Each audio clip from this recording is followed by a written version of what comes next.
Sunday.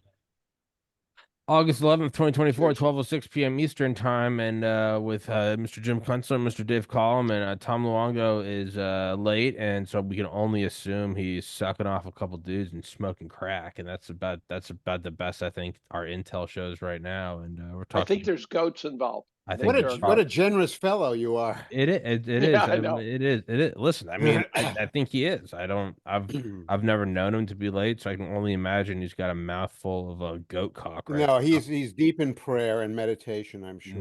I don't. If Praying that's for the future of our nation. if That would make sense right now.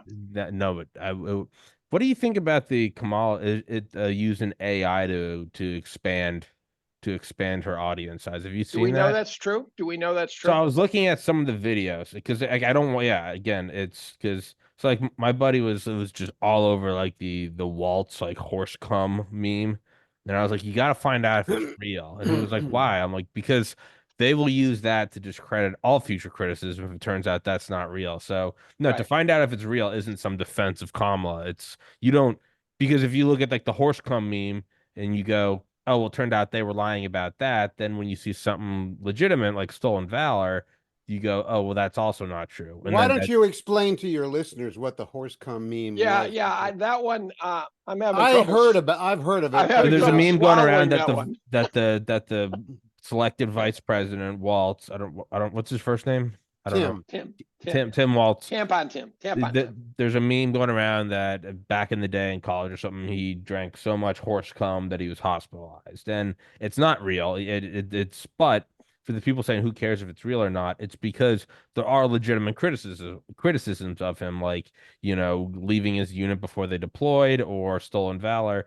And if you look at that, you could very well say that the horse cum meme might have originated from that party because it poisons the well. So when it turns out that that's fake, then all future criticism will be go, well, that might be fake too, and it's not. So there is a That legitimate. would be, look, Tommy, that would just be a boilerplate strategy for Yeah, dealing with any kind of criticism of sure, these two cats. sure. So Well, there's nothing really super complex about it. no, It's no, no, just not at all. But for the same reason, you got to find out if the enhanced Kamala crowd is fake or not. I did look at it, and look, as someone that knows at least some shit about photo editing and video editing, no, they're pretty telltale signs. Not even just on like misshapen hands and faces.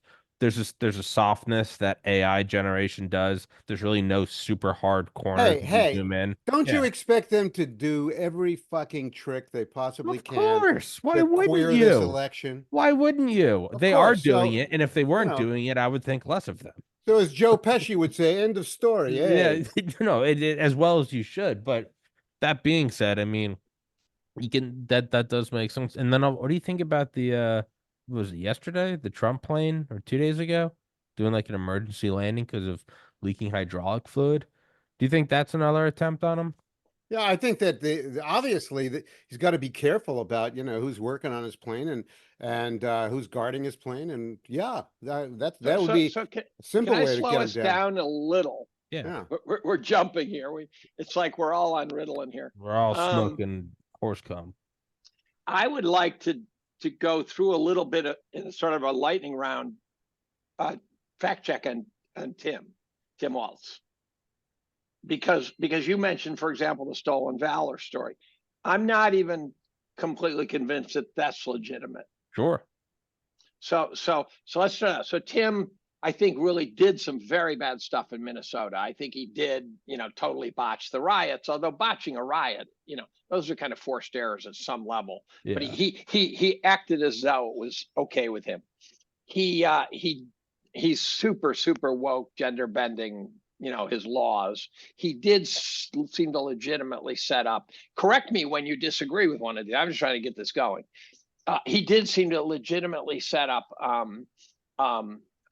hotline for people who were going outside inappropriately unmasked and things like that.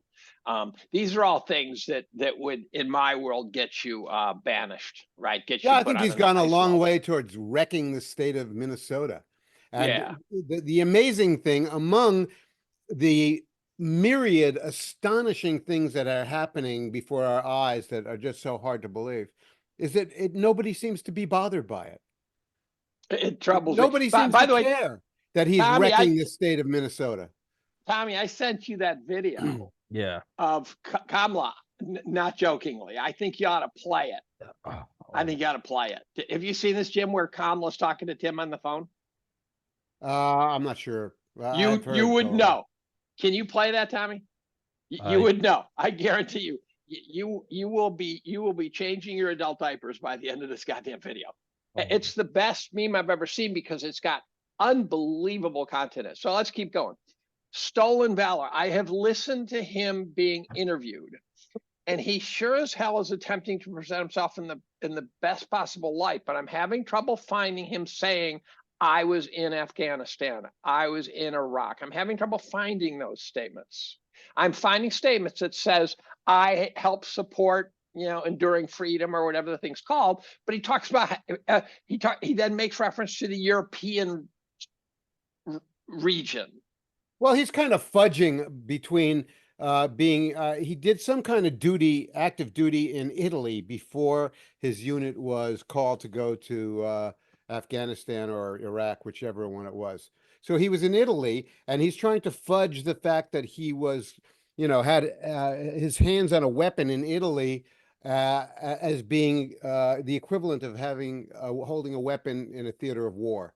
But someone like Bill Clinton, for example, has a way of saying stuff that you say, oh, I got him, and then you get back and you go, he didn't actually say that, right? Yeah. So the question is, do you have I thought that I have heard, I seem to believe that I have heard him saying that in various recordings. Well, what you just said, though, is not saying he was in Afghanistan.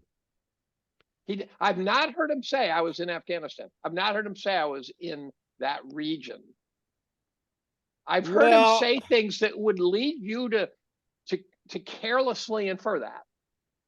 So he is stretching. So then he's a fucking weasel, then he's a weasel. No. I mean, you go inside the Beltway, swing a dead cat, you'll hit a weasel, right? So the stolen valor thing, I think, shows he's a weasel, but I'm having trouble finding the smoking gun. It's not just about whether he said he was in Afghanistan or not in Afghanistan. It's the way that he undeployed himself through the paperwork and the applications that he made. The fact that he didn't complete the 2-year course for sergeant major that he was required to complete, and that he just ducked out because he wanted to run for Congress, or maybe the Minnesota state legislature or something like that at the time. But that's not a completely crazy goal. It's not like he ducked out and worked at 7-Eleven, right? So I'm steel manning this. I'm really trying to find out legitimately where the truth is falling off. David, I'm patient about it. I think that this will sort itself out in short order in the week ahead.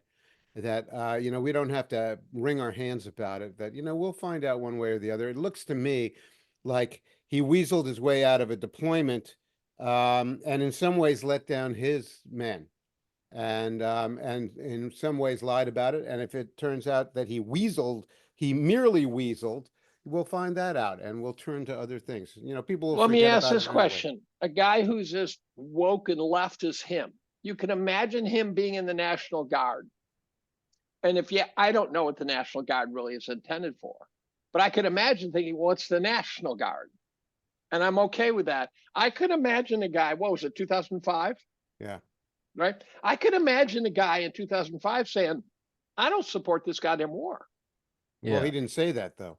Well, but I could imagine the guy, I don't think he wants to say that now, but I could imagine a guy saying, I don't support, I've been thinking about running for Congress.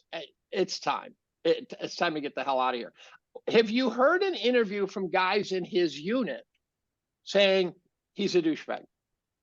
Yeah, one guy in his unit, at least, who I forget his name, and I forget whose show he was on. Actually, I'm sorry to say, because I have to process an awful lot of video and a lot of written material. I mean, it's very hard to remember exactly on whose show it was, but I think actually this guy was, among other things, he was on Fox News, so maybe what's her name at 7 o'clock. I'm with Dave though. I don't even. It's like for the same reason when people would attack, Trump, be like he's a draft dodger. I'd be like, yeah, he dodged Vietnam, a war that I would also dodge. So I'm actually with you, Dave. I'll go out on this We limb. also did 24 years in the National Guard, which most of us have not done. Exactly. So I've never served, so I can't really cast like any shade on that. But it's also what you're saying is like, yeah. I mean, let's just be very honest about it. Is he supposed to go and honorably die in a war that legitimately accomplished nothing? As far as I know, he made Like, absolutely no statement about being against the war in the Middle East. well, your actions might show it more than anything. He left. I'm just Well, saying, I'm just to play devil's advocate and be fair. He's a politician. Sure. He's got to have some kind of public stand about important public issues. Sure, And, but he can't just not have a position no, about. I get you, but I just even have, in retrospect, if he was against the war in Iraq or Afghanistan, in retrospect, he's got to have some position about it. I know. I'm just being fair in that, like, I don't really look down on someone for not going and fighting in Iraq. I have to be completely honest and say, yeah, neither would I. I just I looked down my nose at somebody who let down lied his about it. troops. That's it. Yeah. To let down his troops, the stolen valor sort of thing. It's almost like, they were in Iraq and they went out to fight and he wouldn't go out or something. Sure. To leave 24 years in the National Guard to become a congressman strikes me as a pretty good cover story. Yeah. That's my point. Yeah. That now I still think he's a total douchebag. Sure. And I'd use him as a toilet brush before, and the story about him being a great, this wonderful grandpa guy and stuff like that. I would rather see a stronger person. Actually, we're already going to have enough trouble with Kamala, who, as Tulsi Gabbard said, will not be able to stand up to any of the military industrial complex. Kamala will have absolutely no capacity to do that. Well, who has though? I'm just again being fair. Like, who has had the ability to stand up to that? Look, I gotta say, I think that Walz is I'm sorry to be so blunt. I think he's kind of a sick fuck, and I think it shows in his body language. I have no problem. I have no problem with that. I'm just trying to understand I'm the all facts for at some level. I'm also all for saying I think that he is not a well person. no, Yeah, I no, mean, And I don't know. I agree, Jim. I I'm don't know for who he's trying to impress with all of his wokery, but it's really peculiar. It's really I'm for propagating anything about it. I'm down with saying I've seen him eat a baby. I don't care. I'm just like it means nothing to me. What I find really interesting is how he's not only is he down with all of that stuff, but then his belligerence in his public persona about defending it and all of it. Like, so, I mean, I'm happy that he's willing to embrace his tyrannical impulses and show them to everybody in public for once. Oh my God, is a politician actually telling the truth? That would be new. But this dude's not a side you're supposed to show to everyone is the way I would put it. And I think if he shows it enough, he's going to really alienate the voters. So I did a Twitter poll the other day, and I said, my Twitter poll feed is mostly right wing, admittedly. So here's your choice. If you had to choose one of these three people to be president, not vote for him, to be president, who would you choose? I gave him Biden, Walz, and Harris, and Biden took 80%. Sure. Yeah. Right, because at the very least, like, he's not going to actively do anything terrible because he can't actively do anything other than eat ice cream and Jello. Like, you know what I mean? Yeah. So that's a fair point. Yeah, I don't. But you also that's what I would choose. I didn't vote in your poll, Dave, but here's another vote for you. I'd vote for Biden. But then thinking of our president, how long do you think they're going to be able to continue just simply disappearing the guy? Like he's just not there. They're, pulling a Woodrow Wilson on the public. I'm actually more worried that Walz is actually the guy they want to be president. Yeah. That's the thing that bothers me more than anything else, because that guy knows how to run things. That guy has done government. Kamala Harris clearly doesn't know how to do anything other than what she's told and how to cut deals in order to put herself in a good position, which she's done. She knows how to social climb, and she knows how to do what she's told at the right moment in time. That's it. This guy's actually, this guy's actually run a tyrannical state. It's called Minnesota. He brings nothing to the ticket other than his experience of running a tyrannical state. Kamala's going to be back-to-back token VP. We were and then talking about token this a few president. minutes ago, Tom. And Okay. does it amaze you that nobody in Minnesota seems to object to Walz wrecking Minnesota? I mean, I don't know. Because What I haven't happened really to all these Garrison Keillor types? These sensible, above average intelligent people who supposedly live in Minnesota. They haven't noticed that he's wrecking their state. Jim, this is the only state that voted for Walter Mondale. Well, he was their senator. He was from there. But still, good comeback. Come on, man. Like, Well. Like at the end of the day, Minnesota, this is my problem with Walz is the choice. Like, he brings nothing to the ticket they don't already have. Are they worried about losing Minnesota? Yeah. Like, you know what I mean? No, of course not. They're not. What it actually implies to me is that they know that they can steal Pennsylvania. Yeah. But what Jim said about how long can they continue to hide Biden, that was kind of an answer to a question I hadn't asked yet. I was going to say, like, doesn't it kind of feel like, could he be dead? Well, no, not well. Maybe I don't know. Maybe that's running around out there. The question is, have they put that? A lot of things that are going on here, but that can still play into what I'm saying. Is like, doesn't it kind of feel like it's the cat with the laser pointer? Like we're arguing about Waltz and wasn't the how much did he do? And it's like, wait, okay, all important, sure. But isn't there kind of some bigger things we're avoiding? Like they tried to blow Trump's head off. We still haven't have that all figured out. And the Secret Service was clearly compromised and no one's seen Biden. And we're kind of like, he fucking abandoned his unit. And it's like, hold on. Trump's plane just had to make an emergency landing. We don't know where Biden is. Like, isn't it kind of like, hey, Tommy, forget all this shit? Tommy, we never had the discussion about the fact that the cabinet and the vice president, who's now running for the top job, were delegated, knew that he was that the president was non-compos mentis for over a year and did nothing about it. And they are guilty of treason. And we weren't allowed to have that conversation either. We immediately switched to, who's going to replace Biden? No. Why aren't you people? Where's the Senate investigation on this? Yeah. And all of a sudden, Joe Biden is, oh my God, Joe Biden's senile. Like, this is obviously we are being run here, folks. We are being run. Right? This is an operation, and the fix is already in. We knew he was losing his marbles when he supposedly got elected. So that's why we're not talking about that, because we've been through 4 years of that pain and suffering, right?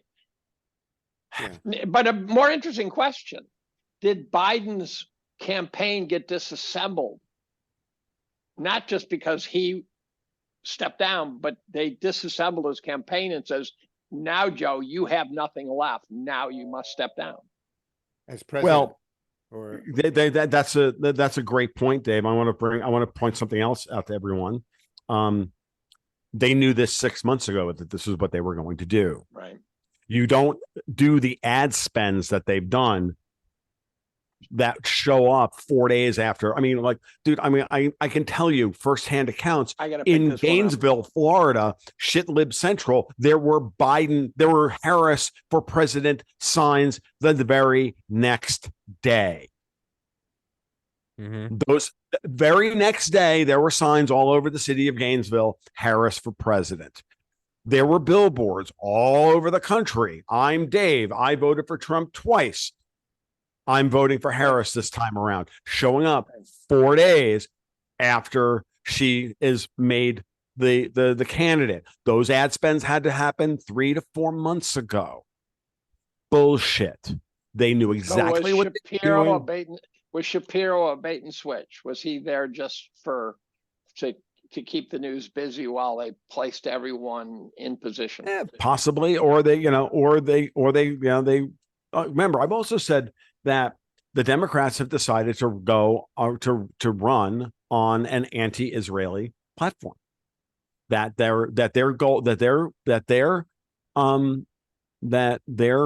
shtick has been to go pro-Palestinian and anti-Israeli, and I'm dead serious when I say that at a certain level, are they going to pull a are they going to pull a they're trying to pull this, anti-war thing with de-escalating the situation with Russia. And of course, the French and the British are pushing that as far as possible. And we see what's going on in Kursk this morning, which was organized and is still being pushed by the French and the British. Like, there's a lot going on here, but this was all part of the plan. And I just, Shapiro is, I as far as I'm concerned, was never really a thought. I think he might have taken himself out. He might have. He might have. He just saw what a shit show the Democratic Party is now at the highest level, and just, said, look, I got a political future, and it's not going to be with this gang, this particular cohort. Or Obama's still in charge of the party. I'm a little surprised you said they're anti-Israel. I know that the Democrats are more prone to be pro-Palestine. I know that that's kind of, if you were to sort of look at a college campus, right, who are they cheering for? But I can't say that I'd picked up on the anti-Israel platform of the Democrats. They all seem to do standing O's for Netanyahu in Congress and stuff like that. They're trying to have it both ways, really. Yeah, they are. They exactly. No, I agree with Jim. Paying lip service to Israel at the same time that they're making it clear that they really support the Palestinians. Well, that'll work. I thought Shapiro was trial ballooned, maybe. But I agree with Tom. There's a lot of stuff that might have been teed up. But my first thought was he's being trial ballooned. And it seems to me that he would be a tough candidate, because I think there's still a legitimate quantity, not a legitimate quantity of just raw anti-Semitism in the country, right? I think there's still plenty of people who just say, I don't want a junior of the White House, right? Mm-hmm. Shapiro has the added sort of feature of having a decidedly pro-Israel stance, right? Mm-hmm. So he tried to join the Israeli army and stuff like that. And you could imagine someone who's not an anti-Semite saying, but I do not want a guy whose allegiance to Israel may be even stronger than his allegiance to the United States. So my thought was those two might have made him simply not viable. Is that rational? Is that... But by that token, Dave, then how did Obama become president for 8 years? Because that guy clearly hates the United States. Like, what I mean? But you have to kind of infer his hatred of the United States. And was it obvious before, or did they keep it under wraps? I'm mostly being a dick. So, so 2 days ago, the Harris campaign says it doesn't support an embargo, an arms embargo to Israel. So they're having their cake and they're eating it too. They're pro-Palestine, exactly. But they're also like, so to Jim's point. I think that makes Jim's point quite clear. I don't take really any anti-Israel thing serious that they're saying. Well, no, I think that I think that what they want is to be I'm at the point now where I firmly believe that they all want war. They just want it after November 5th. And they want to act like they don't want war until November 5th.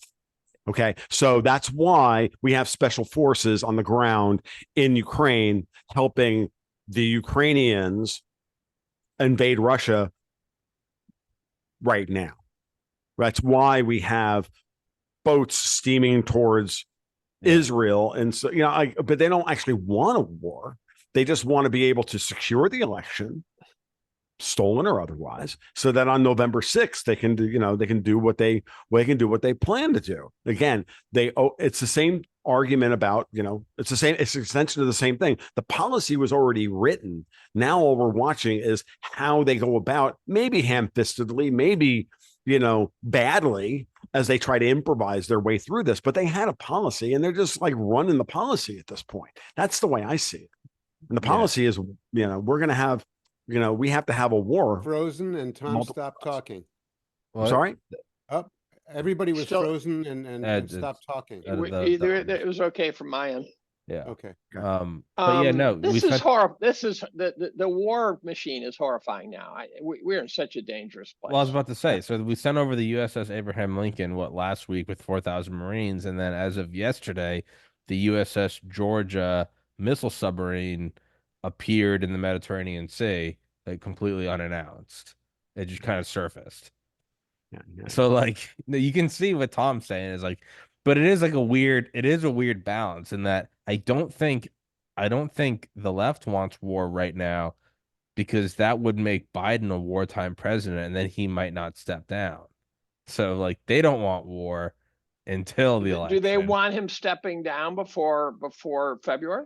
Do they want him What if this stepping is down? like a crazy 5D chess move to make Biden not have to campaign and then right before the election they go, Biden's actually the candidate.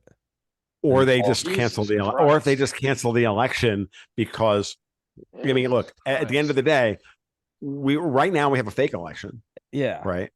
We just identified that we have a fake election. And if that doesn't work and somehow, Harris and Walls crash and burn, well, then the next step is just to make sure that it doesn't happen. So you always reserve the right. It's optionality. You reserve the right to start World War III before and a financial crisis before the election in order to ensure that you get the outcome that you want. I mean, you just have to think like Evil Corp. Like, you know what I mean? Like that's the way you have to do Technically, it. Tom, it's not Harrison Walls, it's Harry Balls. Okay, just for the record. I don't Tom, have think you seen that video? I didn't know I was running Tommy for Carrigan? president. Okay. No. Tom, did you see that video, the parody of Harris talking to Walls on the phone? No, I didn't see the parody of it. Tommy, I swear you ought to play this. Archive the mother. Oh, I think you ought to play it. It's about a 3-minute video, I'll pull it and up. it's got so much content. It's so goddamn clever. Right. I'm not sure that Harrison Walls are going to go into the convention and come out intact. That would be great. I don't know if they why. would- I don't know why everybody assumes that's going to happen because I'm actually not assuming that either. It's interesting, Jen. I literally was just chatting with my partner Dexter White before I had to chat with him about some stuff before I can come on. That's why I was late. And he was literally making that exact point about why is Gavin Newsom running around cleaning up California with media crews following him around and everything. I don't buy what the hell's any up of with that this. shit. I don't buy any of it. he just hired Because we all a like to look at six-figure his wife. photographer. Yeah, no, I don't yeah, it honestly it would be fucking brilliant if it was Kamala Waltz as just like a smokescreen and then they pull Biden out like October 20th and they're like he's running. Or even better, like Walls is literally the guy that he's just the chum that we all get upset about for a couple of weeks when the reality is that he's going to step aside and because they could never get Newsom through because he's hated by everybody. He's hated more than Kamala Harris is. He's hated almost as much as Trump is. And the key to understanding American elections, if you're going to steal one, is that you have to have plausible deniability of which way the center of the country, which is the largest party in the country, i.e., no party affiliated, the independents, they're 45%. You can't alienate those people. And majority of them would never go for Gavin Newsom on the ticket. I think it's Newsom Daniels. Stormy Daniels. The porn ticket. The porn ticket. There you go. Nice. I like it, Dave. I'd vote for it just as I chuckle and collapsitarian. So, Yeah, I don't even know where the hell we go from here now. By the way, in that video I keep talking about, there's this one part where she says, it's like when your GPS on your phone keeps rerouting you randomly.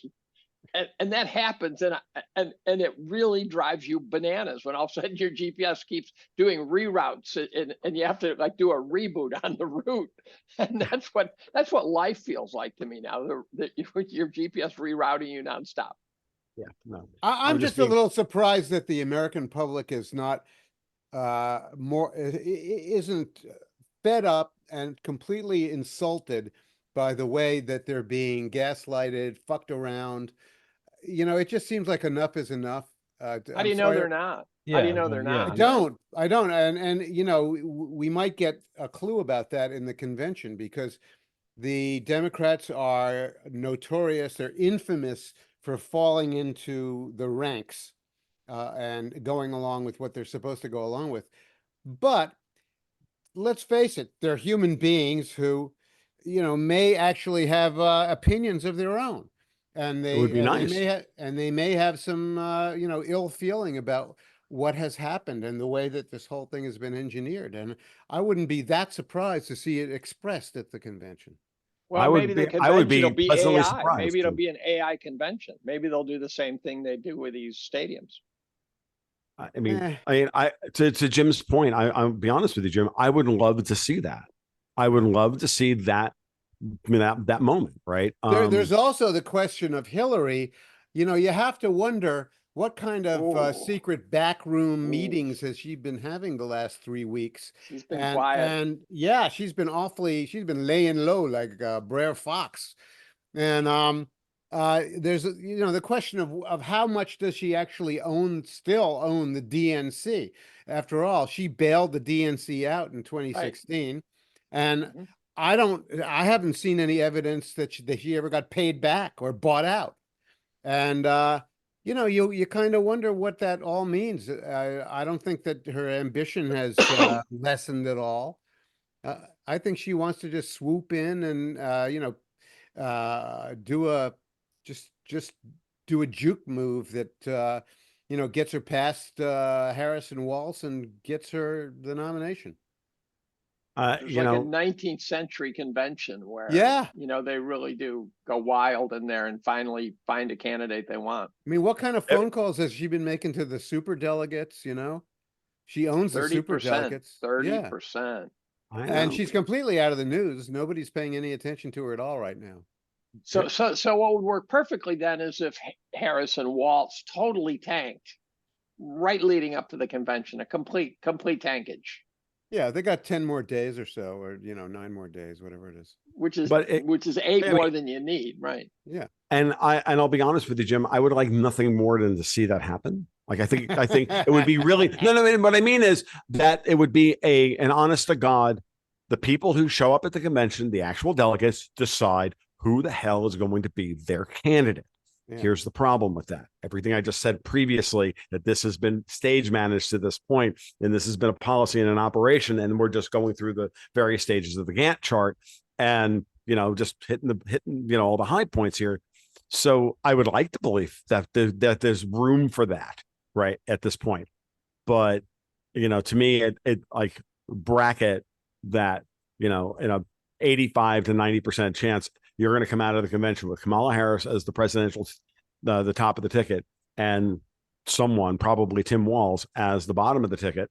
And when you say an operation, it brings up the question, whose operation is it? And one would have to infer from all of what we're seeing is that it's basically the intel community, deep state.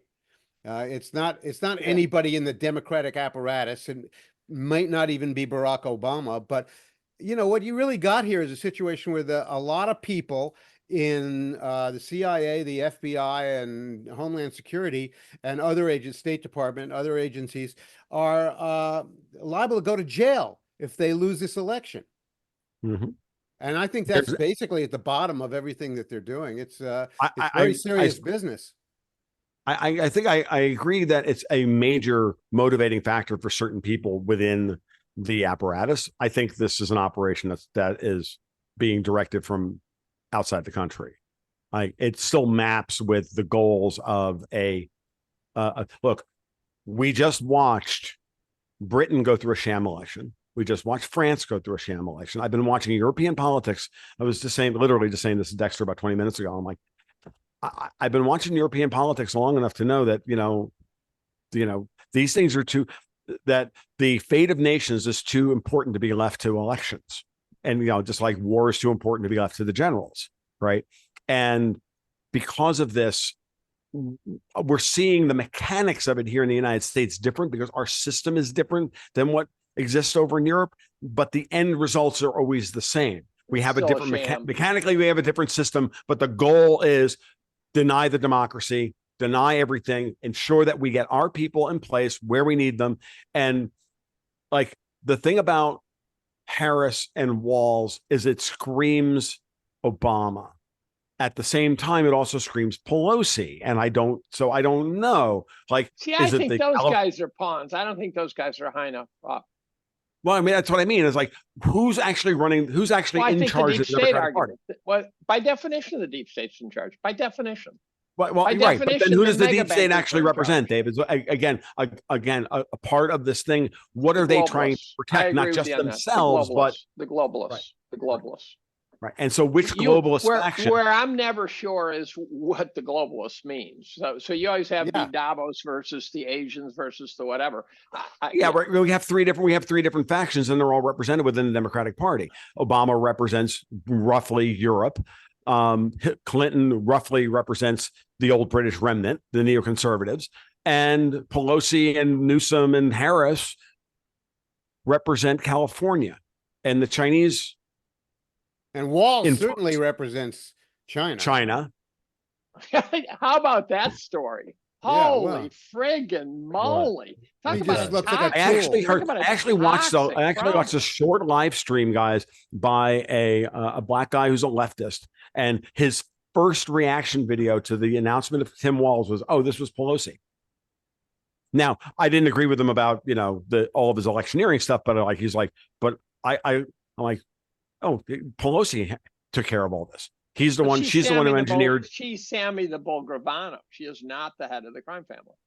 What's that? I'm sorry. She's Sammy the Bull Gravano, but she's not the head of the crime family. Right. No, I agree, but she represents other powers, but she's very, very good at enforcing her will. Right. What's the China story? I'm sorry? Walz has ties with China that are off the charts. He got married in Tiananmen Square. Really? Yeah. Yeah, he was in China during Tiananmen Square. he went to China some like 30 friggin' times. He taught there. I mean, no, he is an honorary Chinese. I mean, he best I can tell. Maybe that whole story is made up. We're back to my GPS is rerouting me nonstop at this point. I don't know what to believe. And if the Walz China angle, right? Pelosi, China, Feinstein, Newsom, blah blah blah. If they're the ones that picked this ticket, then that gives credence to Jim's point that maybe Hillary is not done because the Brits are not going to roll over on this. Oh, this will be an epic podcast if Hillary ends up getting it. It's going to be Hillary. Tom, a question for you. What stake does the British Crown, for example, and whatever they represent in the way of the upper class of Britain, what stake do they have in this guy Keir Starmer? How does he serve their purposes? I don't see. They in some ways they don't. The UK is being destroyed as well. Do you remember you have the UK is being destroyed, like literally being destroyed. That's clear. Yeah, no, that's clear. And I think that as long as look at this point, the way they're acting, coming out of with the foreign policy that they're pursuing, that they want the United States to fight a war with Russia. They want Israel to back down, get rid of Netanyahu so they can make a deal with the BRICS so that they can bring in, again, it's always about oil, by the way. The little point here. It's always about oil. They've decided, like, the Brits are okay with the Europeans buying their oil from the Middle East as long as it doesn't come from Russia. And so, we have, and it's like, if you look at the way this is playing out, there's like this, the split in the top of the British hierarchy. I've been saying this for a long time. Brexit versus non-Brexit. And then you look at what's happened in Israel. There's been a mirror image of Netanyahu, anti-Netanyahu going back and forth, and everybody maps to one side of the conflict. Everybody maps to one side of the conflict. So now the question is, it's all very murky, and I think that there's as much a fight at the top of that power structure. I think the UK is being torn apart at the seams the same way that the United States is being torn apart at the seams. But if City of London, they win strategically if they can get the United States to politically implode, because then at that point, how does the money doesn't flow back into the US if we have a settled election? Because we have a settled election here in the United States. Europe is fucked. Every way, 18 ways from Sunday. If The only reason that any money is still sitting in Europe is because of this clown world that they've engineered here in the United States. I've been saying this for 2 years, and every day we sit here and we're like, our GPSs keep getting rerouted, and we like don't know where we are. The volatility washing is the new black, as it were, right? Vol wash us at every on every issue. We see it in the capital markets. We see it in the manipulation of the Overton window, all of it, and everybody, no one knows which way to turn, or as my dad would put it, nobody knows whether to shit or go blind, right? And that is that, and literally that's what the man used to say. And when you think about it, how do they win? They win if the old British remnant wins if everybody is weakened relative to them. That's always been Britain's foreign policy going back 300 years. If they can't win if they can't get what they want, then they always have a fallback plan to ensure that whoever they've triangulated into conflict is both weakened. It doesn't matter if you look into, World War I or World War II, or it doesn't matter. And so it's clearly the goal here has always been get the United States involved in a conflict that it can't win, to weaken it politically, structurally, economically, culturally, all of it, and run effectively the color revolution script here in the United States. And at the same time, you pick, you put your enemies, which in this case would be Iran and Russia, because they're the two people that control trade and commodity flow around that region. Like, this shouldn't be that difficult. What was the term? What's that? Volatility washing.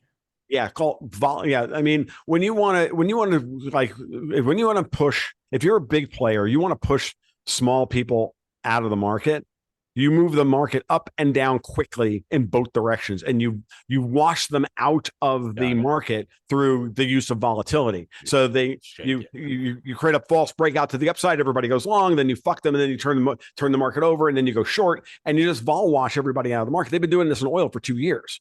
Well, there's another lower frequency version of that I've been thinking a lot about, and that is the boom bust cycle, which is longer than volatility, but it's just it's a very low frequency volatility. Right. And on the boom is fueled by easy money, people investing, people developing, people doing things, and so that's sort of a wealth creating period of time. And then the bust basically scrapes away all the capital assets, puts them in the hands of the wealthy, wipes out the little guy, and then we start a new boom, and they dust themselves off and start wealth creating again. And so it's this gigantic, we create wealth, they squeegee it away sort of cycle. And it's a disturbing reality. And you do that through the manipulation of interest rates, and of course by extension the cost of capital. And as long as you control the cost of capital, you can do that. Now, here's what's really fascinating is that when you stop to think of it from those perspectives, the aristocracy and the underclass are natural allies in that environment. And who is their enemy? The capitalists. The middle class, the bourgeoisie. I'm using the bourgeoisie on purpose. Right. Okay, because this is how you get people to distrust capitalism. And then the lower classes are rightfully pissed off about the wealth inequality, but they wind up being misdirected towards the wrong people. Now, the good news is that for the first time really in our history as people, we have a kind of communications that allows us to, point these things out and get this dynamic, talked about far more than in the past. But have we reached critical mass on this yet? I don't think so. I really don't. And, narcissistic abusers triangulate between two classes. That's what they do. And, that's the thing. So, well, the biggest event of the last month, as far as I can tell, in the UK has been the murder of a bunch of little girls by an immigrant from Rwanda. And I really fail to understand why the you know the solid center of the population of the UK hasn't gone into a complete revolt against its government for allowing these people to come into the country. I don't know, Jim. I mean, they've all I, they've burned down a few they've burned down a few hotels that house illegal migrants, but not much more has happened. And the British authorities under Starmer have become much more severe about communications in social media, Hate speech. Yeah. supposedly, yeah, which, might Yeah. allow people to organize this and that. But, look at, I grew up in the 1960s. You didn't need social media to arrange a riot. And I'm just a little surprised. I'm just a little surprised that there hasn't been more action about that. I mean, really, how disgusting is that? You start killing little girls in your society. Isn't that the bottom? Isn't that pretty much as low as you can go? What's happening here too? I would think so. What's happening here too? It is. It's happening here. It's happening everywhere. Indeed. It's Well, at some point, what do you do? And I think that I'll be honest with you. When I look at this, I say, have they figured out our MO? To allow us to talk about it, allow us to have our venting, have our relief valves, and then just continue doing what they're doing, because they understand that as long as we have just enough, we're not going to revolt. The only people who really Bread and revolt are the circus. ones who Bread have and nothing circus. left to lose, right? Right. One of my Yeah. people the other day on Friday, actually, right before I read the quote from Solzhenitsyn, the Gulag Archipelago, right before I went on a podcast, somebody else's podcast, and it was about, if we had only realized while Stalin was locking up a quarter of Leningrad, and I'm paraphrasing here because I can't, Right. quote Solzhenitsyn off top, verbatim. It's like, if everybody realized that they had nothing left to lose, when they came knocking on your door, you wouldn't just be huddled in the corner hoping they didn't knock on your door. You'd be standing there with axes and knives and everything else, and make them have some consequence for coming and getting you. And if it's just a small percentage of people had done that, we probably could have avoided all of this. Well, a lot of people are cowering on this. Yeah. Well, but at the same time, you got this thing going. I can't even blame them at this point, to be honest with you, Jim, because I don't know we all like to believe that we would be the guy who wouldn't follow the order and wouldn't, and would, meet them at the door with our guns or whatever. We don't like to believe that, but the real question is, are we that person? I don't know. Probably Well, not. at the same time, that the American people are becoming more economically uncomfortable by, by And the increments. downturn is just starting. Yeah. Yes, it has. And that is really, I can see that really, turning the screw on the American voters in the next 90 days. And I'll be honest with you, this is why I don't think Powell's going to cut rates in September. You think he wants to break the economy? I think he wants to break these people. Mm-hmm. And the only tool he has is high interest rates. It may not be enough, but it's Who's close. And then he's also the globalist sons of bitches who are trying to kill us all. And the who control us through the Eurodollar markets, who control us through the the cost of capital and everything else. And I think he has a wingman. And I think that wingman is called the Bank of Japan. And we got the beginnings of the beginnings of it the other day. The unwind. Beginning of the unwind, baby. And if you think this is over, it's not over. This is the bounce. The bounce is going to last a week, maybe two. It was nothing. It was nothing. nothing. The people who think that was pain are out of their minds. Out of their minds. You have to be psychotic to think that was pain. I mean, no, Dave, you're right. And let's put it this way. Everybody in our kind of corner of financial commentary has glommed onto this idea that the Fed is in there constantly propping up stocks by making, this is a meme that's been out there. It's a zero hedge meme. It's it's an Occupy Wall Street meme. It's been a meme. It's not true. The Fed, especially under Powell, the Fed only cares about one thing. The Fed will only do QE and will only go to the zero bound if the bond market goes illiquid. If the bond market goes bidless, you'll see Powell out there tomorrow with an emergency meeting. Well, there's going He to be is something not- like $17 trillion worth of U.S. debt rolled over in the next year. So someone said, well, it's the most liquid market. And I said, well, it's going to take a really liquid market to buy those bonds. Agreed. But notice where we are right now. We're at 3.9. We're at 3.99 on the 10-year. We're at 3.85 or whatever. Yeah, or but those guys have 3.4. been bidding on those bonds. They've been wrong.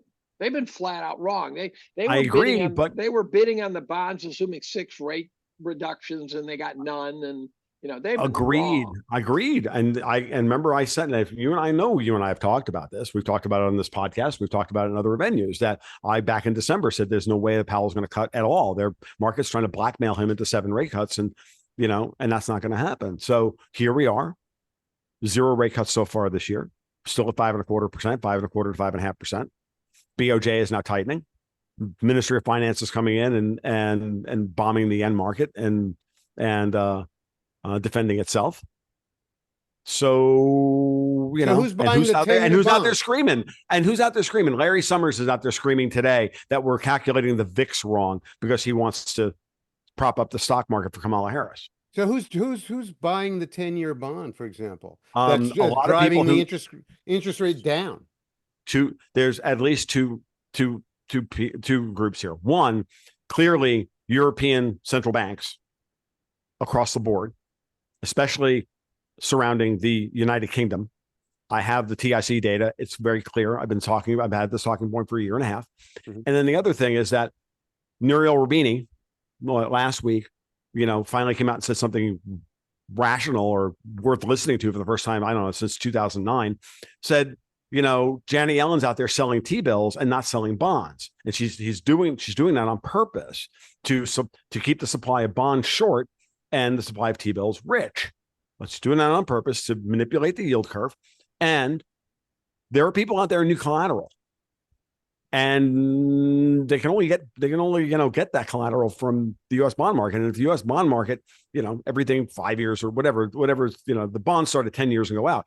If they need bond collateral, got news for you. And they're not buying German bunds at 2.2%. Yeah, but why wouldn't they buy the short-term bonds? There is no short-term bond. It's a T-bill. It's a different. I mean, the bills. The 3 month. But because they may not be able short-term because debt. they may not be able to post a 3-month T-bill as collateral. They can only post a 10-year as collateral. And so the drive for collateral. Is that a rule? Depends on. No, it's not a rule. It depends on who. It depends on who you are. It depends on the prospectus and of your investment portfolio. There's a lot of statutorily mandated bond buyers, right? Yeah, there is. Insurance companies. This is where I who are by law, by prospectus, as you said, by whatever, who have to buy U.S. debt. Yes, and so they can't exactly buy short-term bills and notes. Right. It's all laid out. It's all laid out in the details, which I don't know the details, but they have passed plenty of laws that make sure that there's a bid for U.S. debt. And why now are they scrambling for the 10-year? Because they're worried. Because if they're worried about a global meltdown and you need to be in a place where you need collateral, well, then you go and get the highest quality collateral you can, even if that collateral is overpriced. But the funny thing is, if you think Powell's going to blink, the funny thing is and a lot of them are also front running the rest of the Treasury market as well. And Yellen is also in there buying, by the way, Jim. Wait a minute. If they're acquiring this collateral in the face of a meltdown, all it means to me is that they're going to have to surrender that collateral to the people that they're leveraged against. I know, but it's like, look, they're falling off a cliff and there's a branch. Do you take the branch? And when you're there, do you eat the strawberry? I mean, this is where you are. I don't know what else to tell you. Like, it's not like, it's when you're falling off a building, you aim for the awning. That's 10 stories down. Like, you do your best, right? Like, I don't know. And that's part of the process. And it's natural. We are past the fail-safe point, right? That ship sailed. And one could argue that, foreign wars did it. There's all sorts of ways to argue it, but we are past the fail-safe point where the payments on the debt are simply spiraling. There's no way to unspiral them because we're boxed in by by, runaway inflation. If we go one way, boxed in by can't afford to make the payments. If we go the other, we have finally, one of the best analogies for why can't this go on forever was Richard Russell, who said, go in your kid's room and start stacking blocks. You keep stacking them. The higher the stack gets, the more shock sensitive, the bigger the pile of debris. When it falls, you reach a point where just a tiny little butterfly flicker flapping its wings in Indonesia, some bond default in some faraway land, causes the pile to shake. Yep. And in this case, the Bank of Japan dumped Just did. $40 billion and got a $20 trillion move. Yeah.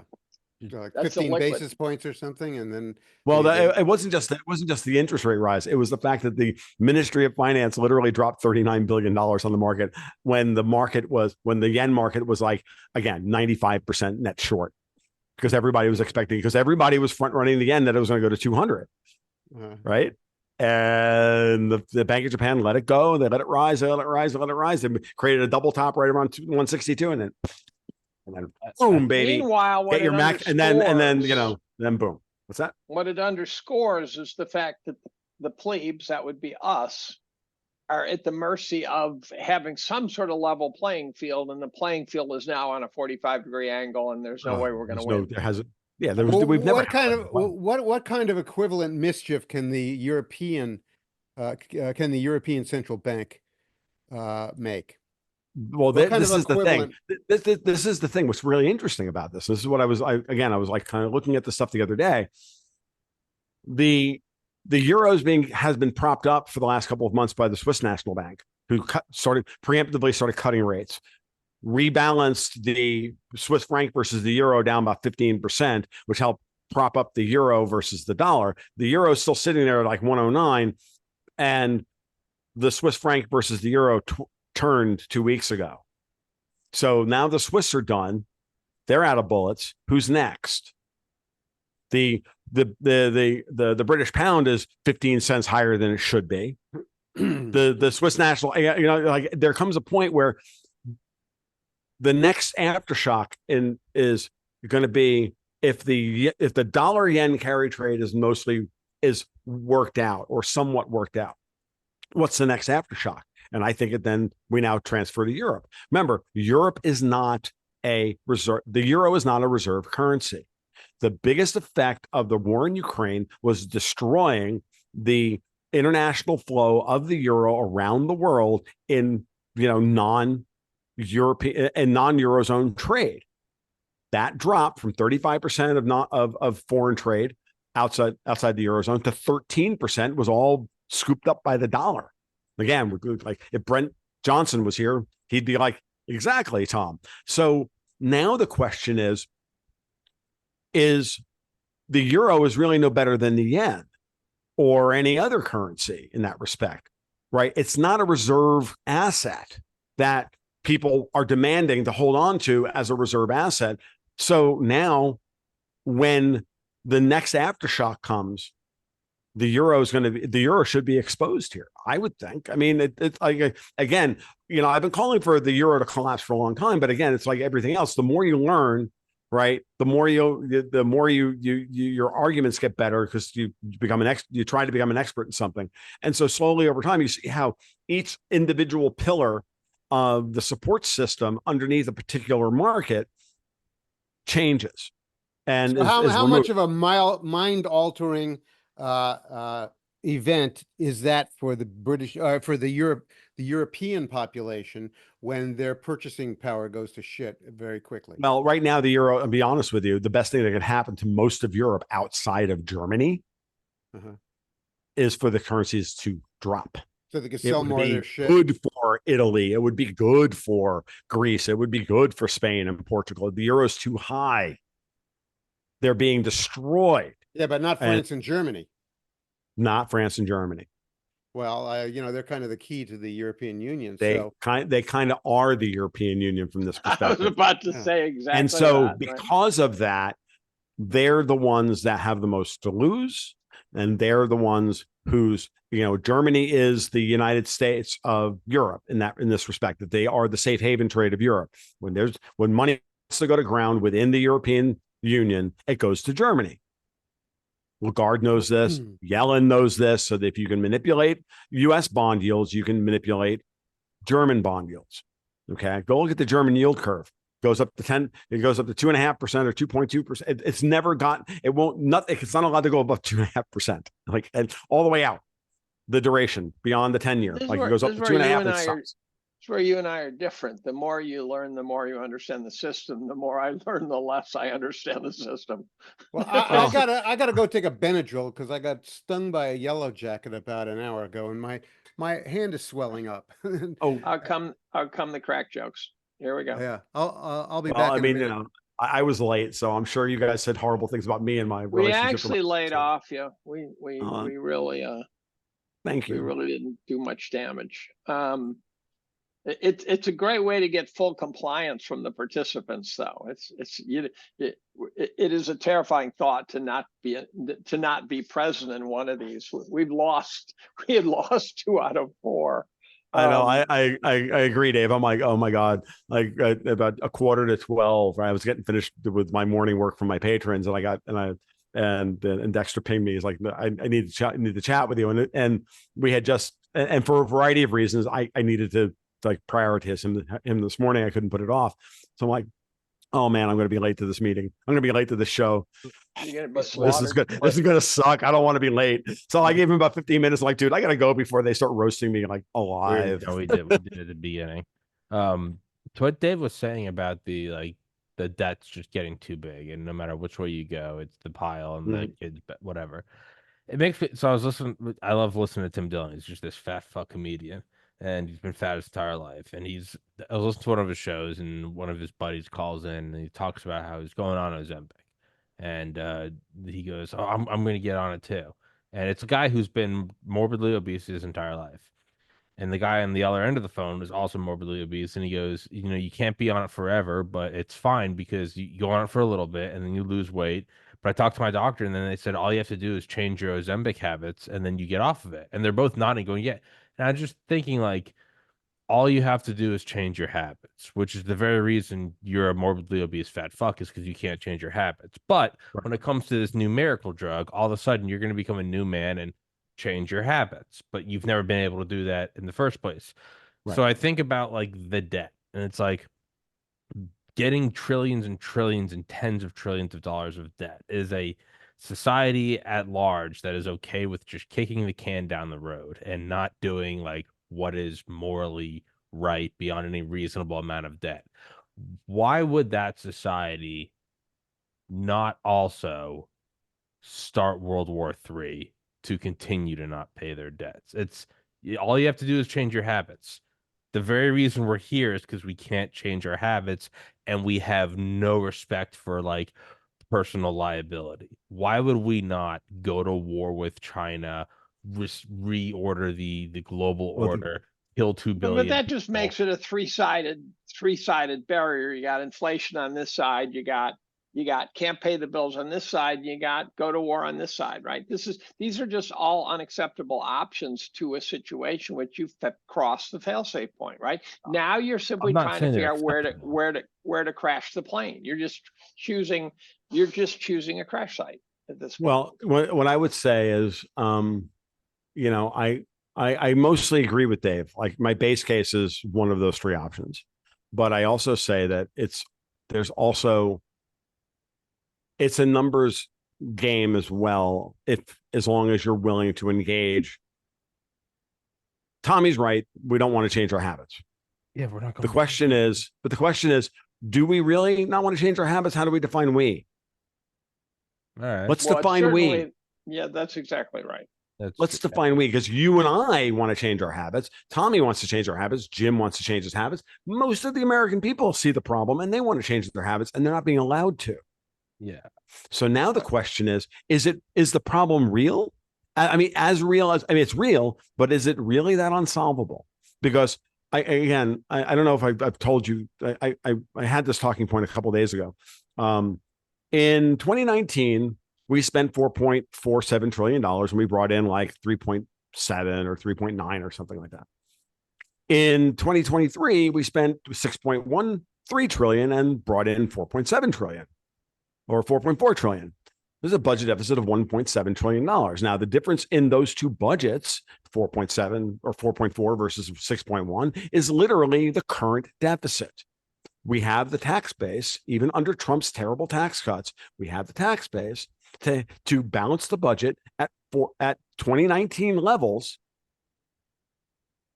with 2023's taxes. So why can't we go back to 2019's budget and fix the problem? Maybe because somebody doesn't fucking want to. Maybe because this is policy. Maybe because this is actually.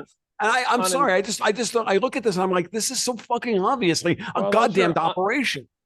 Those are uninflation adjusted numbers. Let's start with that. So you got to be a little careful there. So maybe there's I had a $500 billion deficit versus a $1.7 trillion deficit. We would be lauded as fiscally responsible, and trillions of dollars would flow into the United States. This is why Kennedy was getting legs, at least for a while, because he'd say, "Look, we spent $8 trillion on foreign wars. Bring them home. We'll save a ton of money." Right? Exactly. How about we just kill all the NGOs? But here is the problem. The problem is this is like the fat guy who weighs 350 pounds. He could stop eating. He could walk. He could start walking a little bit, stuff like that. Once you're on the scooter, you're at great risk because now you can no longer do what it takes to sort of get the exercise.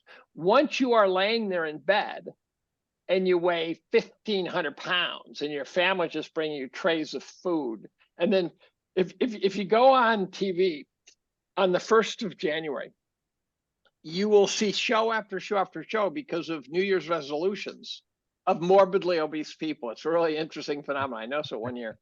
And the families always bitch about how fat the guy is. I go, you're feeding him. That guy's not getting to the refrigerator. He can't even lift his head up. And so the problem is you reach a fail-safe point where the habit change becomes not even a solution if you get too far in.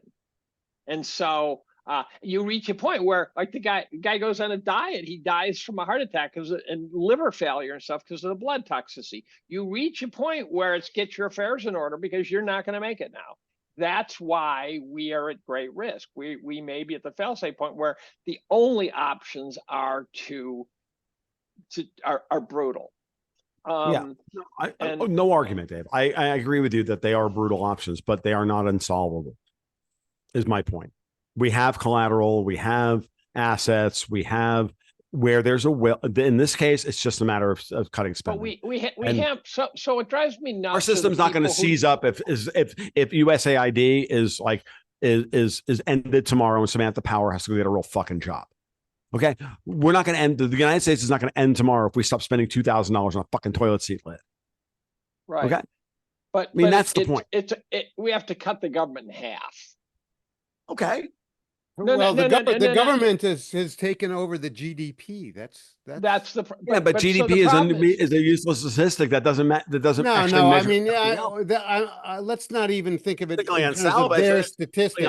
Just in terms of the productive capacity of the country, it's not productive either for starters, right? Well, we have been replacing productive capacity with government money creation and spending, and we can't get off that hamster wheel. And trade imbalance, right? So they say the economy is 70% consumption. I go, no, the economy is by definition in my book production. Yeah. Consumption is something you get to do after you produce, right? You eat what you kill. Agreed. Right? Now, you know, the unfunded liabilities, the promises made that we have no idea how we're going to pay the bills are now roughly $2 million per taxpayer. I haven't budgeted $2 million. You haven't budgeted. So then you go on social media, someone will flippantly say, well, we're just going to inflate it away. And I go, okay, you're right. We're going to inflate away $2 million of spending power from you. How the fuck is that any different? They got to get it out. That's more money than most people make in a lifetime. That's right. And also you can do the math where you say, okay, let's take the 20 richest guys in the country and take all their assets. It still doesn't get us out of the woods. That's how big the numbers are. I know that's how big the numbers are. I know. And so at some point, if we have promised way more than we can produce, which is what an unfunded liability is, right?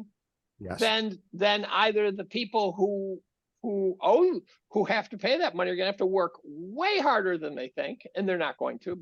We're going the other way. Or the people who are expecting to be compensated, whether it's healthcare or whatever, they're not going to get it. They're just someone's going to get screwed. No, And I think happening.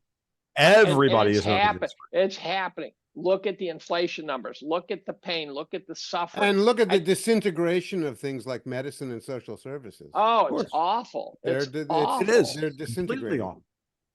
Right. Completely off. You Right. can't go And into me- the emergency room at Albany Med, a large teaching hospital, and actually have anyone look at you for like 12 hours. And if you're in the throes of an infarction, that's not going to help a whole lot. Right. Right. I know. And meanwhile, private equity with its cheap capital is buying up all the ERs and buying up all the hospitals and buying up all the insurance companies.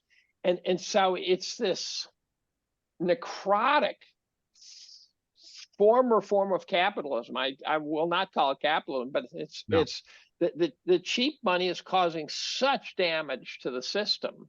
And you know, I just talked to an ER. I just talked to a surgical nurse who said he just got laid off. I said, I thought there was a shortage. He says, well, they're way understaffed, but they're still laying people off. That's private equity guys. They're getting into the game. They're strip mining away the assets. They're cutting down to bare bones. Someone please explain to me why they're not going to burn in hell. I just, if there's a God, he's going to slam the door in their faces hard. Well, where are the regulatory authorities? They're owned. They're owned. They're completely owned. Apparently. Yeah, of course they are. Again, you know, to my, I no disagreement on this front. We have been strip mined, and but again, you know, there are ways there are still ways of mitigating some of this. I'm not convinced. I think we're heading down into the valley of death, and there's only one route out, and that's to come through it and come out the other side. Well, yeah, I know. I agree with that. I know. No, I agree with that. Horror. I agree with that as well. I think the language you're choosing to use makes it sound like there are possible mitigating things you can do, and I don't think so. I think it's stage 4 liver cancer, and I think what the system is saying: get your affairs in order. Your kids will take over where you've left off. You know, I mean, some generation will get their shit together and fix this. Yeah, but I think the boomers. But if we don't start the process now, there's not going to be anything for them either. And well, at some point, I think honestly, that's what this election. I'll be honest with you. I think that's what this election represents. The problem is they don't even know it. They're going to vote against their own interests. Well, I think there's a distinction to be made between fixing the financial apparatus and fixing the armature of productive, purposeful existence in a society. Yes. Those are different things, because most of the financial apparatus is really a hallucination. Agreed. So the question is, I guess, but you know, making stuff and getting stuff and moving it around and being occupied during the day at some activity that's meaningful and you know, that actually helps your community create some kind of matrix of exchange. Sure, you know, that's real stuff. So when I was in grad school, I worked 7 days a week. I worked 9 to 11, 7 days a week. I got extremely lucky. I got my PhD in 2.5 fucking years, believe it or not. I came in at organic chemist. Can you see that? Yeah. That's the parking lot at 11 o'clock. That's our parking lot. That's my car. That's my car. There are no grad students in that building, except maybe those who walked. There's no one in the building. I'm the only car in the parking lot at 11 o'clock today. Now it's a Sunday, but I work Sundays. People I knew work Sundays, right? The serious grad students work Sundays. When you're young, the one thing you can bring to the system, you're not skilled, you're not wise, you bring energy, you bring firepower to the system. That's why, you know, the guys in law firms work 90-hour days. That's why the interns and the residents bust their balls. They bring the fuel to the system. And right from that picture, you can see there is no fuel. Now, The unions have taken over the grad student populations by the dozens in the major research institutions. They've been unionized. Oh my They are God, going to really? be, yes. I twice beat the unions. And I'm not, when I say one of them, I was fighting them single-handedly, literally single-handedly. And now they're here. And now one of the things we're hearing rumors of right now, we're just negotiating. We lost. I twice beat them. We lost 95-5% wise this time. We got destroyed by the unionization, which I predicted because I said, the mood has changed. Labor now wants a say. But what it's going to do is produce a 40-hour work week for our grad students. Now, if they don't work efficiently, that becomes a 20-hour work week. Yep. And then we end up with unqualified products, which are PhDs. We end up with research programs that don't put out anything. Yep. So the juggernaut of the scientific research program, it used to be in academia. We used to crank the shit. Is going to get gutted, completely gutted. Mm-hmm. Yep. No, I'm not. And it's happened within 2 or 3 years. It's been. Wow. We're going to be. We. Every time we get into a situation like this one, I don't care if it was 2008, 2015, or it's always we're going to have inflation or deflation. Right. Everybody asks that question. It's always the wrong question to ask. So what's going to deflate and what's going to inflate? Right. That's the bigger question. It's like, do we go back to the 2008 Harry Dent versus Peter Schiff, inflation or deflation? And if you used to listen to Jim Paplava all the time. I remember Jim Paplava. Oh, yeah, no, remember those? Yeah, I knew. I brought those up because I knew you were. The Mogambo yes, you remember Guru. That. Oh my God, those were so the Mogambo Guru. Yeah, Mogambo, he was so awesome. He died. Oh my God. Years ago. So that period, it was always inflation or deflation, and I would sit there in my laboratory screaming, commodity inflation, asset price deflation, credit asset price deflation, and if you allow that to happen, that is what will actually begin the process of rebalancing. I'm not saying it's going to get us out of this. I'm saying that you have to start. It has to start there, and it's not going to start if the Fed goes back to the zero fucking bound. So the Fed holds rates at 5.5%, forces liquidations around the fucking world, forces us. We're literally on the the Bank of Japan just told us the other day, folks, we are moving into a credit deflationary environment, and it is policy. The Fed wants it, their wingman wants it, and everybody else is screaming that they don't want it. And guess what? They don't have any fucking power. The Fed still does. So here's what's going to happen. There are now whether or not the Fed's now whether they can run the clock out on Powell or not to not change anything between now and 2026, that's the question. There are a ton of financial concerns, whether they're people or whether they're small businesses or you name it, who are clinging by their nails in these current interest rates.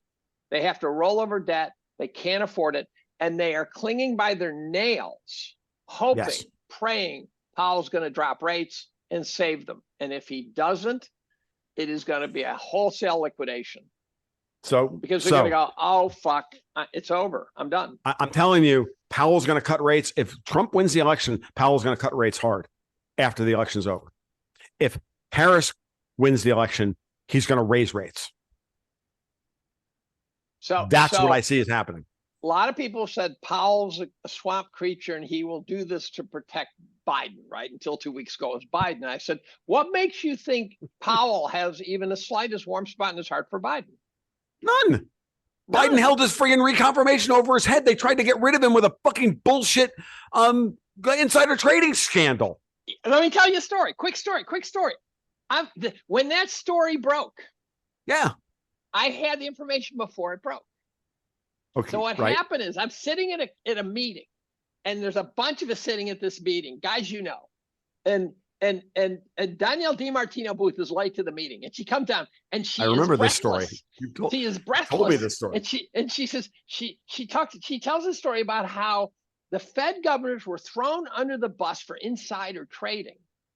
And they were thrown under the bus by Brainerd, she was pissed off she wasn't a Fed chair. She was pissed off she didn't get Treasury. She throws the governors under the bus. The Financial Times says, whoa, whoa, whoa, you were in charge of signing their financial conflict of interest agreements, and you signed them. And then all of a sudden Brainerd realized she's totally host. So she says, okay, you back away from me, I'll give you a bigger fish. And they go, okay. And she says, Powell was selling commercial real estate investments that he had, and they bit, but then it didn't stick to Powell. But then that story broke that week. Wow. Yeah, no, I remember, because you and I, you actually told that story on my podcast a while ago, actually, because I remember Danielle telling a version of that story all during the, I was listening to her very carefully during that period where she was trying to let everybody know that this was a political operation.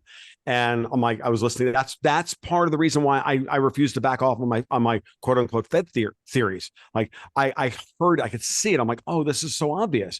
And then, so there's zero love loss here between Powell and Obama, Biden, all of the rest of them. He is trying to fuck these people and take them out of power. I'm telling everybody here. Or be more generous. Think of it from this perspective. He is not cutting rates next month. He came out the other day and he said, disinflationary effects haven't gotten enough momentum yet. He went to the ECB last month. It's not just inflation. He has to deleverage some massively over leveraged systems. Right. And he's let's be generous to Powell. This is an old guy worried about his legacy. He has to decide. He has to decide whether he's going to be Arthur Burns or Paul Volcker. Right. And he personally wants to be famous for being the guy who got it right. And so also we're too close to the election. The pressure on him not to do anything right up against an election is huge. Everyone says that. Yeah. No, what's really funny is that you say that, Dave, and what I've been saying to people in other venues is that, Powell has the choice between being Burns or Volcker. And I think he wants to be both. Burns brought interest rates up and held them for a while. And then he left, right? And he should have kept raising, but he held them. But he kept them low too long. He kept them low too long. He did, but again, okay. So that, and the same thing happened to Powell, but Powell had political pressure on him to keep interest rates at the zero bound because they held his reconfirmation over his head. So what Powell wants to do is raise interest rates up to a certain level and just hold them there, and then hopefully not make Volcker's mistake, which is to, when Volcker took over, to drop rates and then have to go. And then back up again. And Volcker famously said that was the biggest mistake I ever made. And that forced him to go all the way up to 13 or 19 or whatever the hell he did. He tried to bitch slap him once and it didn't work. And so he had to do it again. And so I think what Powell wants to do is just very simply, I'm putting rates up to 5.5%. And what he said the other day was, we're nowhere near the neutral rate at 5.5%. That's what he said.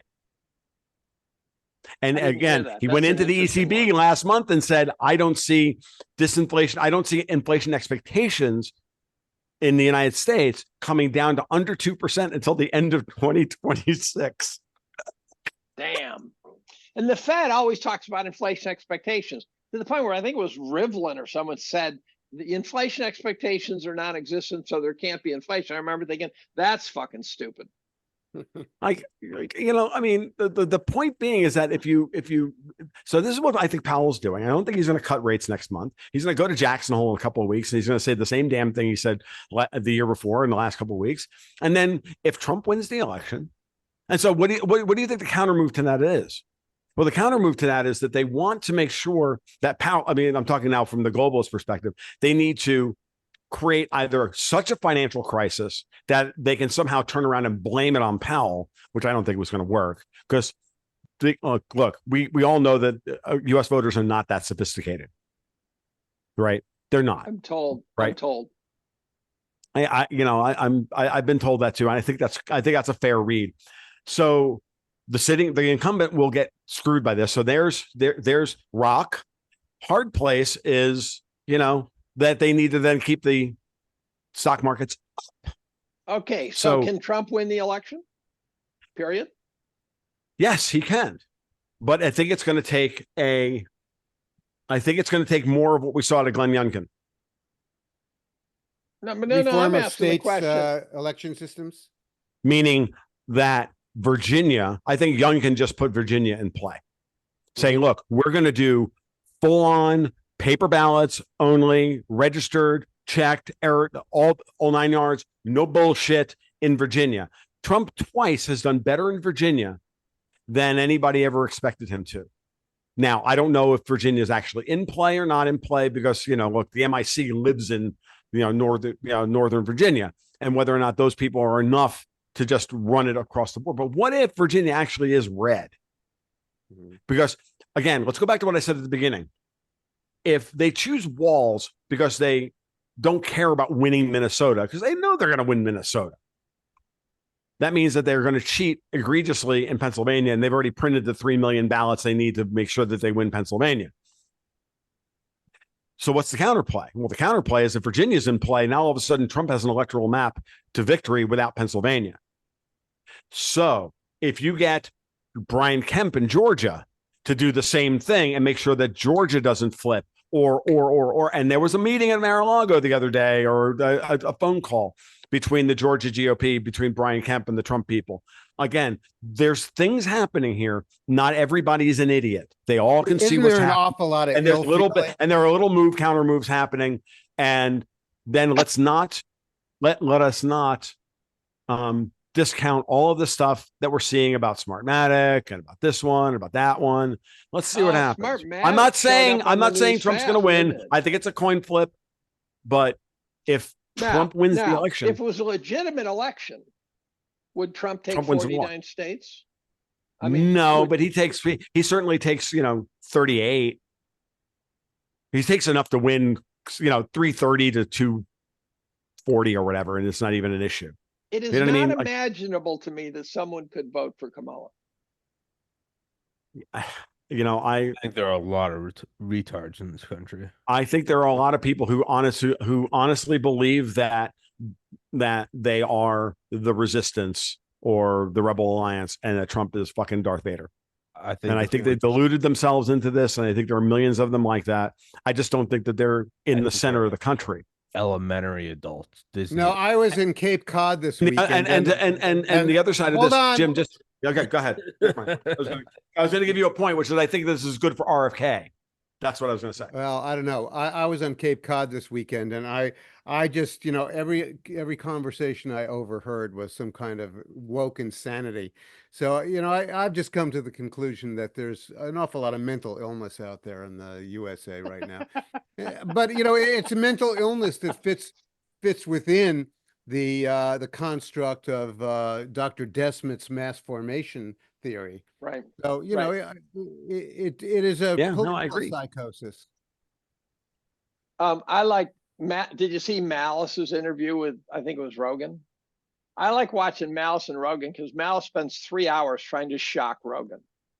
And I did not see that. Which is a high bar. And he makes passing reference to ableism against Harris. And Rogan gets reeled in and says, "What do you mean ableism?" And he goes, "She's a fucking retard." Well, Scott Adams has been saying repeatedly that she's a day drinker, that she's drunk most of the time that we see her on video. And it does seem a bit like that. He has big balls. He goes out there. He's been canceled completely, and he's kind of reconstructed his career, or at least his revenue flow, and he's comfortable, and he's in the comfortable position of being able to say exactly what he thinks. So he's doing it. Credit to Provided Twitter doesn't. No, I will give credit to Scott now that he's gotten beyond the mass formation psychosis of COVID-19. Yeah, because he had to overcome that himself. In that one. He got suckered bigly. Yeah, I didn't listen to him for 2 years, and then I couldn't stand listening to him. Yeah. I tuned back into him when he got canceled. Yeah. So it is interesting. I know all I was going to say is that if you go back to thinking about the middle of the electorate, and if, the people who can't pull the lever for Trump, but they can't pull the lever for Harris in the center either, then it gives then RFK being in the race gives a natural exhaust valve on that. a natural No, pressure but relief. so who's the bigger loser, Trump or Harris? If Oh, Kennedy, Harris, because that's what I would Kennedy's been say. running because Kennedy's been running to the left, way left. right? And and I honestly think that that's been a strategy. I think Trump and Kennedy in some way understood what the situation is. And Kennedy needs to go left and suck the left of center support away from Harris. Do you slash think Kennedy Biden. has a cabinet position waiting for him? I do. Absolutely. If I'm, or I something think so. like it. I think so. Something he wants. Something he wants. I think that they're going to have him run the public health apparatus. In Yeah. America. Oh, wouldn't that be great? And I would be okay with that. Oh, and I would be enthusiastic with that. Yeah, exactly. And and I would be really happy for that. But he can't say anything until after the election. He has to run for president. Yeah. Right. Well, but if you so if you read the tea leaves, cabinet?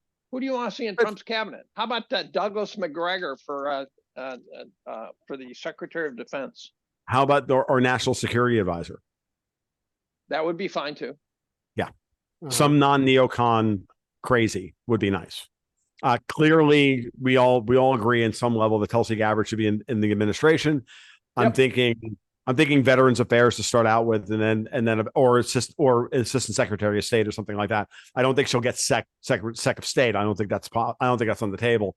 But you bring Gabbard in to deal with like Veterans Affairs, get her into the administration and if Trump wins by 2026, she'll be moved into the State Department, which she belongs. But or defense or something like that. But I think I'd like to see my dog Stephen Miller at the Department of Justice.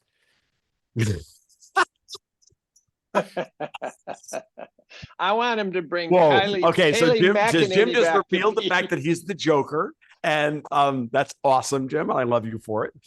So I want Kayleigh McEnany back as press secretary. But he's thrown her under the bus. That was the way he treated her earlier in the year. I was like, I was almost enough for me to get off the Trump train. She was really good. She was. What did he do to her? I kind of missed that. Yeah, I never followed. What did he do to McInerney? He said, "Look, it says Trump during the primaries." So I don't remember everything, but it was a moment, like as always, an unforced error on his part to go after somebody who showed the modicum of disloyalty, and like that was just dumb. But that's Trump during the primary, so you got a bracket for that. He's always like twice as ridiculous as he normally is because that's what he does during the primary. Like where would you really think that he and DeSantis don't get along? Bullshit. They get along. Like where would you put Kash Patel? Homeland Security. That would be fun, wouldn't it? I'm okay with a couple of. I'm just okay with no neocons, no Kaganites, no neocons, no Crystalites, no Clintonistas. None of them. Like they all need to go away. And do you think that Trump is capable of constructing that kind of government this time around, without getting bushwhacked by the forces on his own, supposedly on his own side, who are going to try to undermine him? I think he is capable, but he could blow it. He could deal make his way into a mess. Yes, he could. I agree with Dave. What I was going to say is it depends on how long his coattails are if he does win. Again, does he have a real majority in the Senate? If he even gets one, because the likelihood is the base case is that the Democrats are going to hold the Senate, and then he's going to have to, and that's where all the cabinet appointees come from. So unless somebody in the Elon Musk, Peter Thiel, Little Tech, Manila Envelope squad has a stack of compromat on a particular number of rhinos that's big enough and deep enough across enough desks to ensure that Trump has a real senatorial majority. Again, this is going to be move, counter move. This is how this is part of their flow chart. This is part of the globalist flow chart. If Trump wins, how do we ring fence him? How do we deal with him? Right. And that's what we have to, and that's what we're trying to bracket here. I don't have good answers for all that. I just know that that's the parameters of the problem. Okay. They're going to try to whack him again? Yes. I think they'll try. Yeah. Shortest conversation ever, emergency Dave. landing. Yeah, right. Let me ask you this: is there any doubt that was a multi-headed Hydra conspiracy to take him out in Pennsylvania? Is there any doubt?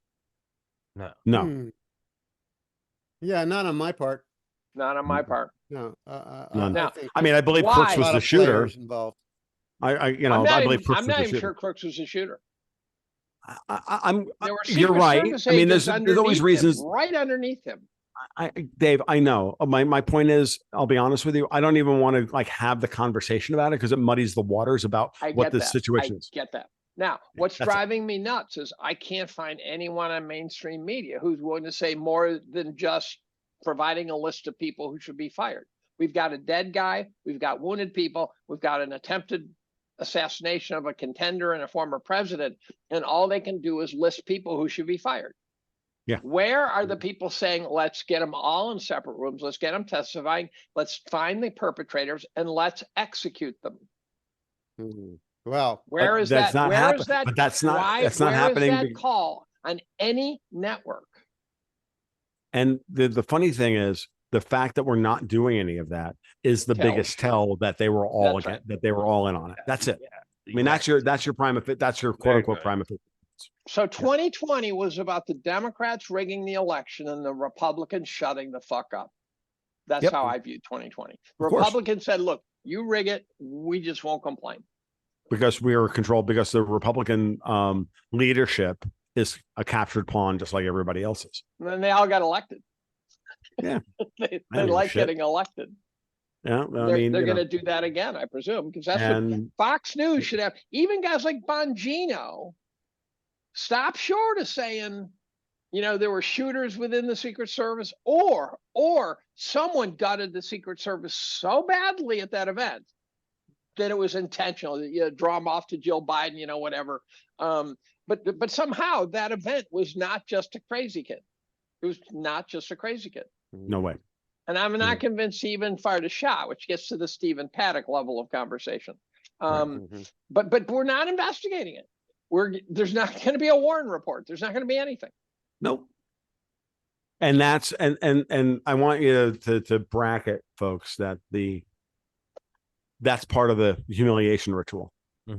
That's right. I wonder if humiliation. I wonder if Trump is running his own private security solely now. If he's just, I would certainly hope he is. You notice his Secret Service entourage when the next time we saw him, we're all dudes. Yeah, no, And they were big dudes. But I wonder if I think the key player in that is Eric Prince. Yeah, I was wondering if he contracted with Eric Prince to, protect him. I don't trust Eric. I don't trust Eric Prince. I think I don't trust and I don't think you should, but I think that, like everything else at this point in time, you go with the guy you trust the most. More. Yeah. Well, what's your brief on Eric Prince? Who's he in the service of? Deep I'll state. leave it at the Dave. Deep state. I mean, he was on their payroll for years. Yeah. Yeah. So was Elon Musk, and so was Peter Thiel. Well, but that's why I don't 100% trust them either. Elon Musk is potentially a phenomenal limited hangout. He's out there, chatting away about free speech and shit like that. Every single goddamn company of his is a deep state, angel funded, you name it.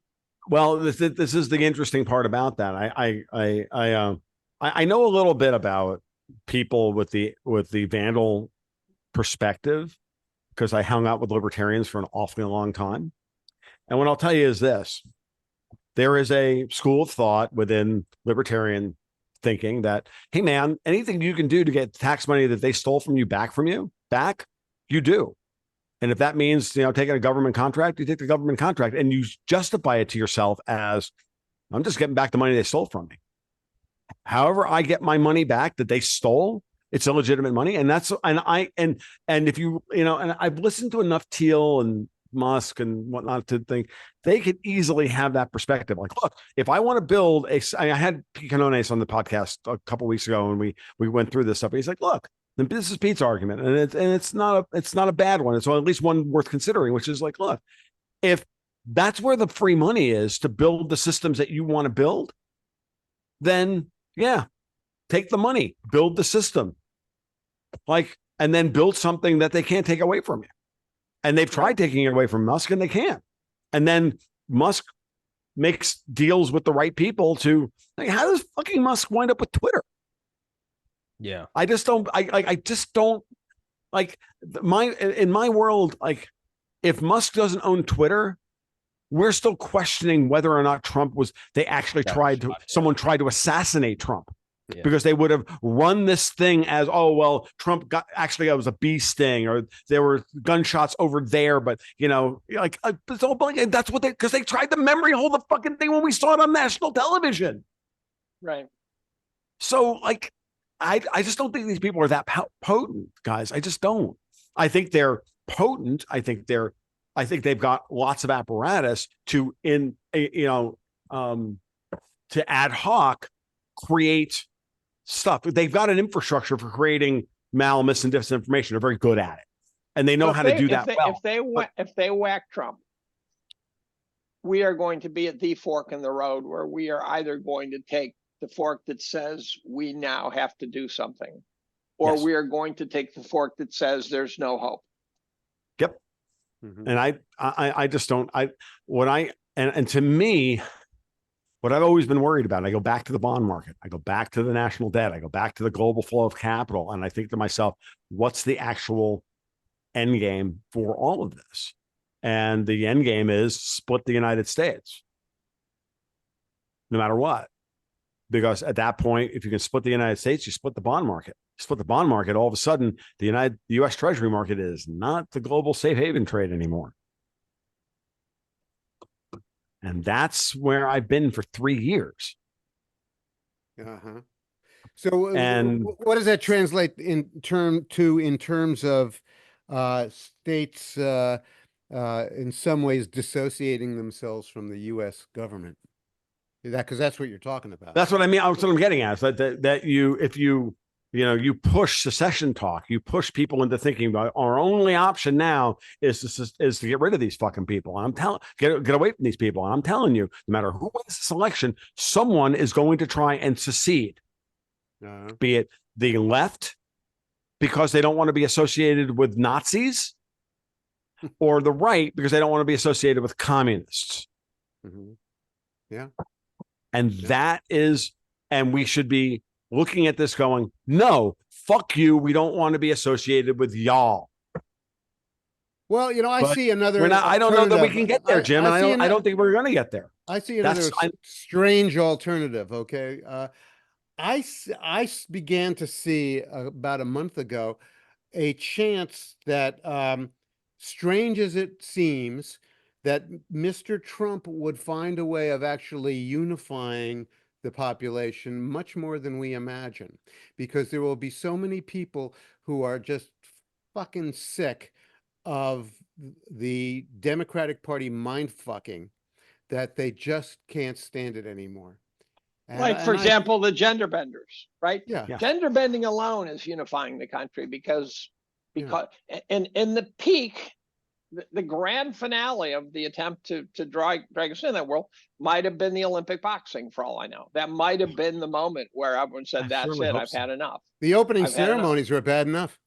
There was a great quote I found this morning from a blogger named Dexter Duggan, who said, gender affirming care, quotes, is actually a highly judgmental and inaccurate propaganda term for what more accurately is gender denying health damage. I saw a great meme that says, you want us to accept you for who you are when you could not accept yourself for who you are. Exactly. Oh, that's beautiful. I hadn't seen that one yet. It's so sick. And I wonder whether even the people in Massachusetts who I was around all week, the wokest state in America, these self-satisfied schmucks over in Cape Cod, I really wonder whether they're beginning to, think that we've had enough of this. It's a little like the vaccine now, where people are now, when they say they've been vaccinated, they say it apologetically. Yeah. Yeah. Yeah. So there's a big change there. Now, I made the mistake. So I had my prostate out. Not due to cancer, due to the fact that it was too fucking big and I was getting bladder stones. And what I'll tell you is, here's the most important thing. I can now piss 14 ounces in 4 seconds. It's amazing. You old guys, you Yay. know what that means, right? Now, the other thing is, I can get an 8-foot arc. I like Now, to take my time. What I haven't mastered is measuring all of those in one experiment. That I haven't figured out how to do. But here's the key. The night You're going to before need my help with that one, Davis. Apparently, the- you know, I'm this is definitely I'm a not that 2-person good. job. So I'm not that good. The night before I had my prostate out, I watched a 15-minute video on creation of artificial vaginas and dicks. And it was intended not to be the most flattering video to gender affirming care. And the imagery was horrific. And I'm sitting there the next morning at 7:30 in the morning, laying in the waiting room to be dragged into surgery. And I've got images of these horrific dicks and these horrific fake vaginas. And doctors talking about how, well, you know, it's kind of gray and it's not getting any circulation. That's not a good sign, you know. And I'm going, they're about to operate on me down there. I go, why the fuck did you watch that video? Yeah. But I don't know, I Dave. highly recommend it. I hope the pre-op sedative worked on you. Oh God, I was more troubled by that when I had back surgery. Back surgery is not a big deal. This thing, I'm laying there going, oh my God, what are they going to do down there? Well, But I was on the table for open heart surgery, and I had the one stage of the IV sedative, and I was in a teaching hospital, Albany Med, and the anesthesiologist was there with an African med student, and I'm lying there on the table, and I'm hearing the doctor say, "No, not that way, this way." and then a big oops. That was just before they cut my chest open like I was an Aztec sacrifice victim. you know, you're speaking to. I'm listening to this. I think back to when I was 19, and I had a pilonidal cyst removed. You know, which is the cyst right on your on the small of your back, and I'm like, I was put under for that fucking thing. I'm like, I don't want to be awake for this. It's, you know, and my poor mom was like, "Are you sure that's really?" She's like trying to talk me out of getting put under. I'm like, yeah, no, I don't want to be awake for this. And it's a good thing, by the way, So because it turned out that the infection was so widespread across my back that it took them 2 hours to scrape all the infected tissue away. So do you watch Dr. Pimple Popper? No, my wife does. I refuse. I refuse. I'm like, I have leaned over a couple of times and thought, I've leaned over a couple of times to like walk by, kiss my wife on the head, look over, she's watching it, and I'm like, fuck are you watching? And then I immediately leave. I'm like, yeah, no. Walk in with like a frog growing out of his forehead, and Dr. Pimple Popper will say, well, how long has it been there? Well, since I was 18. I go, you really should have that looked at. Now it reminds me of the joke where the guy walks to the bar with a frog growing out of his forehead. And the bartender says, holy fuck, what happened? And the frog says, this thing grew right out of my ass.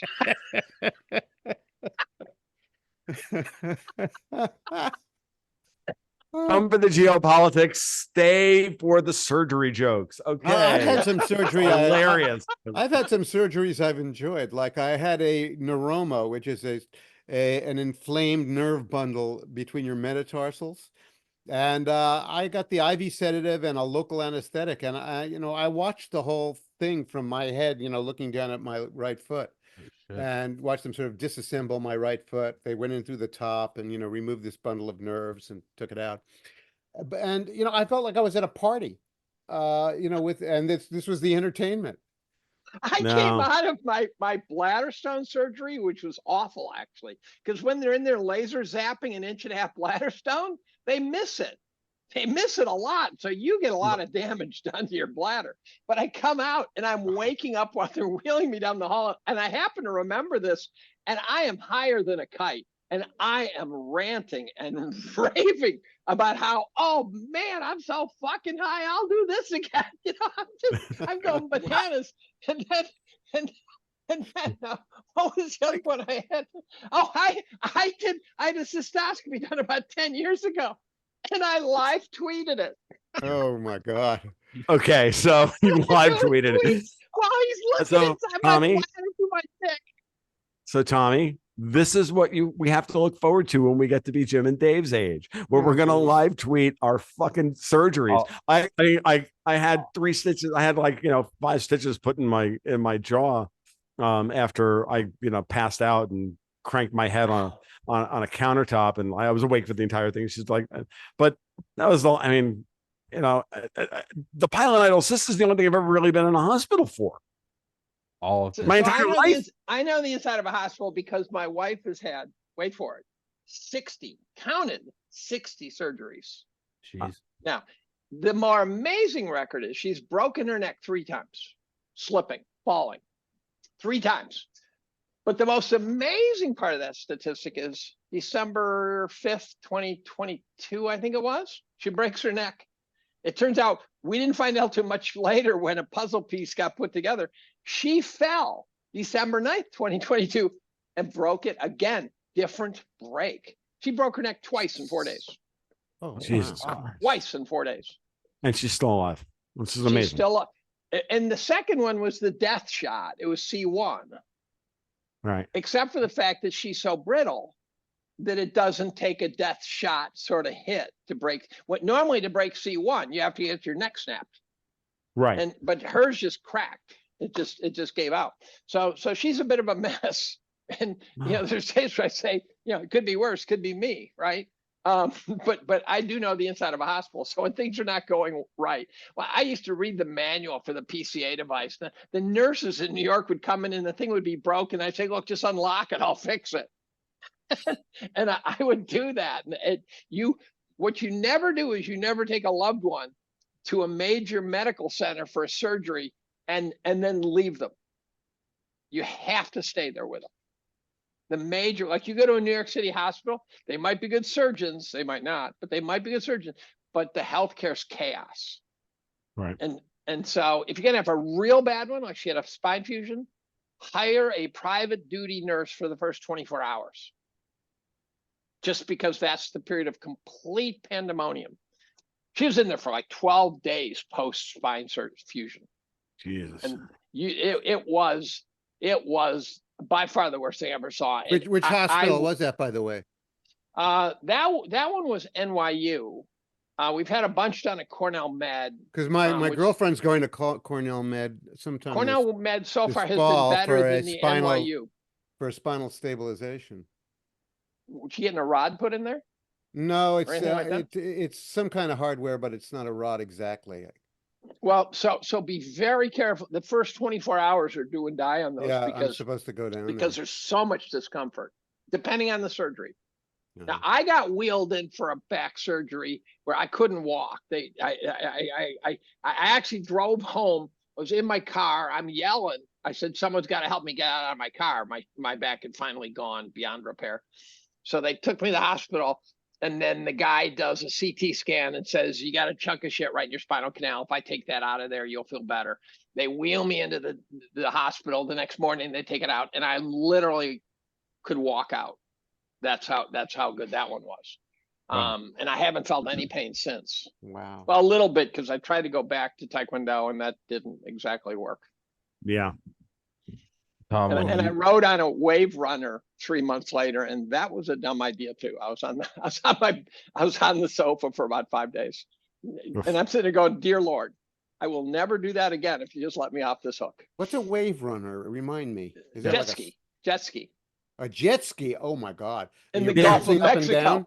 Yeah. Oh. And I'm out there, and all of a sudden I go, oh, I can feel stuff I'm not supposed to feel. So I puttered my way into shore, and then I was on a slat for 5 days. It Nice was vacation. stupid. Yeah, it was stupid. Well, I broke my wrist right before going to Turks and Caicos. That didn't help. So in any event, I've seen the inside of a few hospitals in my day. yeah, Tom, when you said this is what we have to look forward to, I'm on the top floor of this apartment building, and before you said that, all I was thinking when they were talking was like, yeah, I might just fucking kill myself at 34. I might just. That sounds awful. I'm just listening to you guys. I'm like, Oh, you could get a few good years back in. it'd be a couple seconds of terror, and I'd hit the pavement, and it'd be over. And they're just like, Right. What's the I what's the wouldn't last start thing that thinking goes about through, That's all through I was Tommy's thinking. head before he hits the pavement? His ass. You know. And I wouldn't that's all- start thinking about that until I was 47. That's all I was just thinking when you guys were talking. I was just like, yeah, I could go right out. It'd be just podcast. We get a Well, lot You of get it's you people. get someone- over You this know, shit though. I know I don't, I don't have those. I don't do that anymore. I just know that I'm like, okay, yeah, the neck cracks and it sounds terrible. And I don't do martial arts anymore for a variety of reasons, not the least of which is because my neck cracks and all that. But yeah, no, it's like every Someone time said- My every time I arm sure eat is every time swollen I from eat this something that I bee know I sting. shouldn't, and I have a massive friggin' inflammatory response, and I wake up the next day like I have a pint of like we didn't have power for 4 days down here after the hurricane. Oh, yeah. It's a weird thing that's been 4 days. I haven't been without power for 4 days in years. The guys usually it's about 2 days, and this was not a bad storm, but it was just the last people to get to. And I'm like, the third night I sent Camille and Sophie to a hotel for them to get a halfway decent night's sleep while I stayed there just in case the power came back on, so I close the refrigerators and all the rest of the shit and close the house up. And I ran out and I went and got myself a thing of ice cream. I got myself a pint of Haagen-Dazs for comfort food. And I wake up the next morning. And I'm telling you, dudes, you wake up worse than any alcohol hangover I have today if I go on a sugar binge. It's work. I do That's the better problem. after a couple of drinks the next morning than I do after eating like any amount of freaking wheat. It's terrible. How wheat, tomatoes, you name it. Like everything at this point is like I've uncovered more like latent food low level food allergies that I'm just not used to anymore. And I'm like, that's it. Meat and salt, sardines, like I'm doing it. Like, and then you fall off the wagon and you go get French fries. But I ate like shit for like 4 days because I had to eat out for 4 days basically. Yeah. And So oh I'm god, it's terrible. I have I'm celiac just starting to disease. get over it. I have childhood celiac, and I almost died a couple times, I'm told. But as an adult, I'll eat bowls of pasta and shit. It doesn't bother me now. Now, when they do when they do a colonoscopy, they can see that I have celiac. They can see that I'm slowly ripping my intestines up a little bit. But there's days where just eating is by far the best part of the day. And I one time had some chick said, I would rather have a cheeseburger too, but I'll choose to eat a salad and broccoli. And I go, well, do you like salad and broccoli? And she goes, yeah. And I go, well, I don't. I like cheeseburgers. Well, the cheeseburger is actually better for you. Just take the bun and just don't eat the bun. Just eat the cheeseburger. Like so I've done the Atkins. I've done the intermittent fasting, and you know what it is? It's like in baseball, you lead off the bag and then you go back and you got to retouch the bag. Yep. Yeah. You just I just find that I can't do it. I can go off the wagon for a few days, but I went through this period like for the last couple of years that things have been that bad. Like we talk about all the things that we've talked about so far today. Like for me, eating is one of those coping mechanisms. Like we went out for breakfast Thursday morning. It was the day we got our power back, and I'm like, yep. Camille and Sophie came home. We went out for lunch. I walked into my local burger joint. I was going to get something. And I said, oh shit, I missed breakfast. And they're like, no, we do breakfast all day now. I'm like, great. I want a large bowl of oatmeal because I'm not allowed to have, because oatmeal's terrible for me. And I'm never happy. I don't care. I want a large bowl of oatmeal and a big friggin' 3-egg meat lovers omelet. Doing it. I don't care. Right. And, but as Red Fox said, all these guys who are, super health conscious will be laying on their deathbed dying of nothing. Yeah, I know. I'm going to die with a smile on my face. You ever seen the famous last words? The famous last words, there's a compendium of famous last words. And one surgeon, he's watching his pulse. He's got his fingers on his pulse. And then he goes, it stopped. And then he dies. Oh, snap. Yeah, there's he filled his pulse all the way to the finish. That is the okay, question. so- The guys who get their heads cut off by a guillotine. How long are they conscious? Do they hold up your head? You're going, fuck me. Holy shit, I'm just a fucking head. Yeah. You got about 15 seconds. This was an episode of the bald ones. It's now turned into an episode of the old ones. And I think Jim has finally let everybody know that it is about that time, folks.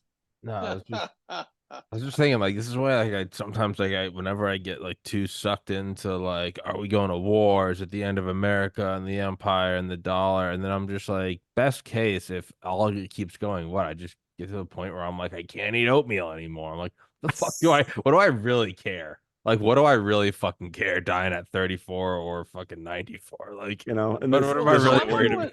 There's a reason why I lit another one of these guys. It doesn't matter. I knew this podcast was almost over, and I still lit another Yeah, goddamn I'm just cigar. like, wait, what do I get? What do I get? What am I worked I up? read somewhere and they tell me it was Warren Zevon who said it, but someone said, he was dying. And someone said, "What's your message?" And he says, "Enjoy every sandwich. Exactly. Enjoy every sandwich." You're sitting there, you're wolfing down this egg salad sandwich, and you're not paying attention to the fact that it tastes really good. Yeah. Enjoy that, Don't Yep. let that go by. Grab the strawberry, folks. We may be falling off the cliff, but eat the strawberry. Yeah, exactly. Because it may be the only thing we get. We'll end with this. I can look out from my porch and see in Portland Jetport, and that's where 9/11 started. Muhammad Atta went there and then transferred to Boston. And I always just think about, like, man, someone was going there that morning just so, like, in their head about some business presentation, and then they just plowed into the North Tower at 600 miles an hour. It's really not worth worrying about.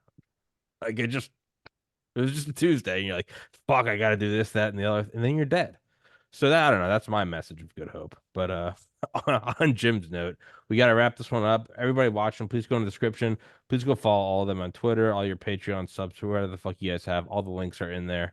Yeah, as always, been a pleasure. Thanks, Tommy. Good. Thank you so much. Thank you, Jim. Thanks, guys. It was good. It was good catching up Bye, with both of you. everybody. Fuck And yeah. enjoy your weekend, Jim. All right, Thank you. guys. Guys, thank you so much for watching. Till next time, my friends. Always enjoyable.